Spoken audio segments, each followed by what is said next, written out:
சென்னை கூடல் தமிழ் சங்கம் 4ஆம் ஆண்டு விழாவில் இந்த கவிதை திருவிழாவில் பங்கேற்றிருக்கிற அனைத்து கவிஞர் பெருமக்களுக்கும் மாணவ கண்மணிகளுக்கும் நடுவராகவும் திறனாய்வாளராகவும் அமர்ந்திருக்கக்கூடிய புறப்பலூர் பாபு ஐயா அவர்களுக்கும் இந்த கோடை வெயிலில் வாடை காற்றல் வரும் என்று நினைத்துக் கொண்டிருக்கிறோம். மாலை நேரத்தில் ஜன்னலுடன் கலந்து மழையும் பொழிய போகிறது என்று நான் இந்த இடத்துல ஒரு வேண்டுகோளாய் மன்னபகவானுக்கு விடுத்து என்னுடைய கவிதையை தொடங்க இருக்கிறேன். எண்ணிலிருந்து தொடங்கட்டும் எதுவும் மேகமலை கவி சொல்ல என் எழுதுகோள் புறப்பட்டது கிருஷ்ணகிரி. எண்ணிலிருந்து தொடங்கட்டும் எதுவும் காலத்தோடு பயணிப்பவன் கனவுலகன், காலத்தோடு பயணிப்பவன் கனவுலகன், காலம் மாற்றி நிஜத்தில் பயணிப்பவன் நிகழ்வுலகன்.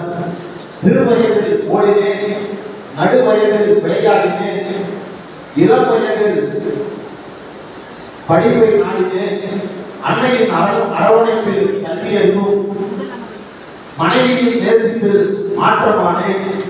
திறந்தேன் ஒரு கதவை வியந்தேன் என் உலகை.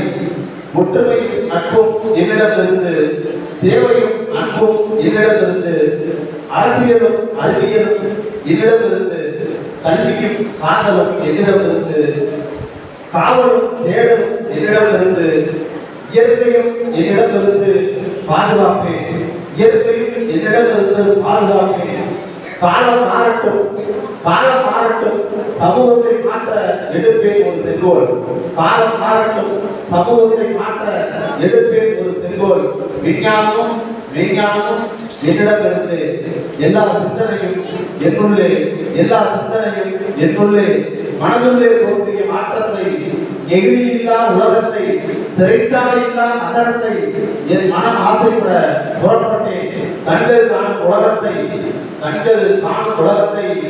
வறுமையும் பட்டினியும் இல்லா இந்தியாவை உருவாக்கி 2050 இந்தியா வல்லரசாக என்னிடமிருந்தே தொடங்கட்டும் எதுவும் என்று கூறி, வறுமையும் பட்டினியும் இல்லா இந்தியாவை உருவாக்கி 2050 இந்தியா வல்லரசாக என்னிடமிருந்தே தொடங்கட்டும் முதல்வர் என்று கூறி வாய்ப்பிற்கு அனைத்து நலத்திட்டங்களுக்கும் நன்றி கூறி இடம் சார்ந்த நன்றி.